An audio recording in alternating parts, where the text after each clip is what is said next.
सिंह बनो, सिंहासन की चिंता मत करो, क्योंकि यदि सिंह चट्टान पर बैठते हैं तो वो सिंहासन ही कहलाती है। नमस्कार दोस्तों, ट्रू वर्ड से मैं हूं शिवम और स्वागत करता हूं आप सभी का इस चैनल पर। आज मैं आपके लिए भारत के एक ऐसे वीर की कहानी लेकर आया हूं जिन्होंने कभी हार नहीं मानी, जिन्होंने कभी दुश्मनों के सामने समर्पण नहीं किया। जी हाँ, थंबनेल देखकर आप समझ ही चुके हैं, मैं बात कर रहा हूँ वीर महाराणा प्रताप की। कौन थे महाराणा प्रताप? 7.5 फुट की हाइट के मेवाड़ी राजा, राजस्थानी राजपूत। वो जब पूरा भारत अकबर जीत चुका था तब वो अकेले खड़े हुए मेवाड़ में अकबर के सामने। हल्दी घाटी के युद्ध में 80,000 की सेना थी अकबर की और 15,000 की सेना थी महाराणा प्रताप की। प्रताप बोलते थे कि एक आदमी 5-5 को मारे। प्रताप ने कभी हार नहीं मानी। तो चलिए शुरू करते हैं। 9 मई 1540 को जन्मे कुंभलगढ़ में। पिता उदय सिंह, माता जयवंती बाई इनकी माता ही नहीं बल्कि पहली गुरु थी। इनमें लीडरशिप क्वालिटी बहुत बेहतर थी, एक अच्छी नेतृत्व। अकबर बहुत ही चालाक था। अकबर ने आमेर के महाराजा को, टोडरमल को और जयसिंह को अपने साथ ले लिया। अकबर ने घर के लोगों को ही तोड़वा दिया, राणा अकेले पड़ गए। लेकिन प्रताप ने हार नहीं मानी। इन्होंने भीलों की सेना बनाई, उनको ट्रेंड किया। महाराणा प्रताप शरीर से इतने ताकतवर थे, 7.5 फुट की हाइट थी, 70 किलो का कवच, 10-10 किलो की तलवारें, 10-10 किलो के जूते और 80 किलो का भाला ये साथ लेकर चलते। अकबर पूरा भारत जीत चुका था केवल मेवाड़ को छोड़कर। अकबर को व्यापार करने के लिए मेवाड़ जीतना बहुत जरूरी था। देखिए, प्रताप का वैराग्य बहुत जबरदस्त था। ये अन्य राजाओं की भांति भोग विलासिता, इंद्रदत्त इन सब में नहीं थे। ये जंगल में रहते थे, भीलों के साथ साधारण जीवन जीते थे। जमीन पर सोते थे, कंदमूल फल रूखा सूखा जो मिलता था भीलों के साथ खाते थे। भीलों का इनसे जुड़ाव था।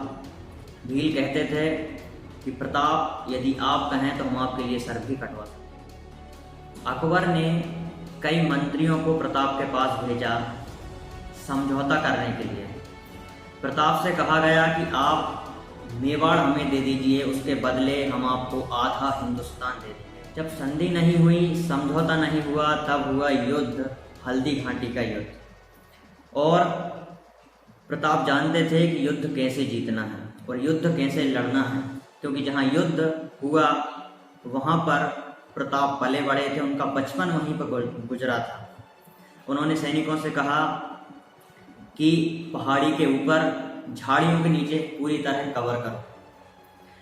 प्रताप गुरीला पद्धति, छापामार युद्ध और द्विकंटक नीति में निपुण। अकबर का सबसे बड़ा सेनापति बहलोल खान, जो कि हल्दी घाटी के युद्ध में महाराणा प्रताप से लड़ने आया था, प्रताप ने अपनी तलवार की एक काट से बहलोल खान को घोड़े समेत 2 हिस्सों में चीर डाला।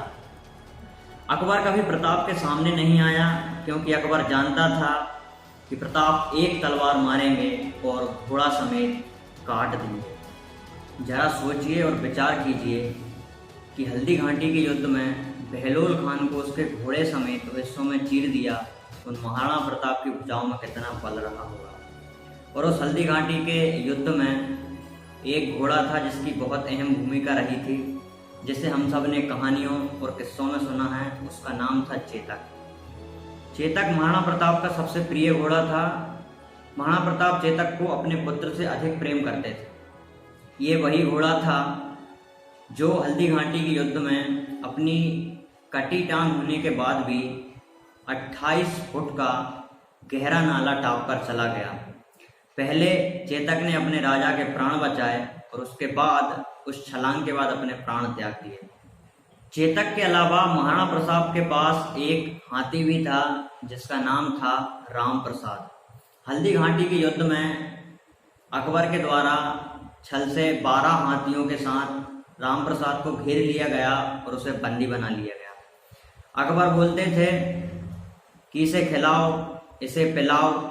अकबर ने उस हाथी का नाम पीर रखा था। राम प्रसाद ने खाना पीना बंद कर दिया, अन्न जल का त्याग कर दिया। 28 दिन के बाद कमजोरी के कारण राम प्रसाद ने अपने प्राण त्याग दिए। उस समय अकबर बोला था कि जिस महाराणा प्रताप के हाथी ने मेरे सामने सर नहीं झुकाया, मैं उस महाराणा प्रताप का सर कैसे झुकवा सकता हूँ। कुछ समय बाद उन्हीं दौरान शिकार करते हुए प्रताप को उस समय एक शेर ने घायल कर दिया। उस दुर्घटना में प्रताप का देहांत हो गया, उनकी मृत्यु हो गई। जब अकबर को इस बात का पता चला तो अकबर एक ऐसा राजा था जो अपने शत्रु की मृत्यु पर बहुत रोया था और चिट्ठी लिखकर बोला कि महाराणा प्रताप बहुत ही शक्तिशाली, बहुत ही मेधावी राजा थे। इन्होंने अपने सम्मान, अपने गौरव को कभी नीचे झुकने नहीं दिया और मुझे हमेशा दुख रहेगा कि मैं ऐसे राजा को कभी हरा नहीं पाया।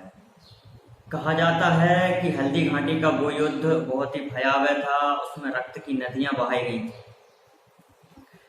और कहा जाता है कि बरसों बाद भी उस मिट्टी को जब खोदते थे तो उसमें रक्त से सनी हुई मिट्टी निकलती थी। जब अकबर को समझ आ गया कि वो महाराणा प्रताप को हरा नहीं सकता है और धोखा देकर हराना ये अकबर की आदत नहीं थी, शायद इसीलिए अकबर को महान सम्राट भी बताया गया है। फिर अकबर का ध्यान बढ़ गया, उसने अन्य जगह से अपना व्यापार शुरू कर दिया। फिर देखिए, प्रताप को संघर्ष इसलिए करना पड़ा क्योंकि राजपूतों की कभी बनी नहीं और घर में आपसी फूट पड़ी रही, जिस कारण उनके साथ छल किया गया। मैं शत शत नमन करता हूँ भारत के वीर पुत्र महाराणा प्रताप को। ये वीडियो आपको कैसी लगी कमेंट में ज़रूर बताएं। यदि लाइक करें, शेयर करें और यदि आप चैनल पर नए हैं तो चैनल को सब्सक्राइब करें। आपसे पुनः मुलाकात होगी भारत के किसी वीर योद्धा के साथ। तब तक के लिए बहुत बहुत धन्यवाद।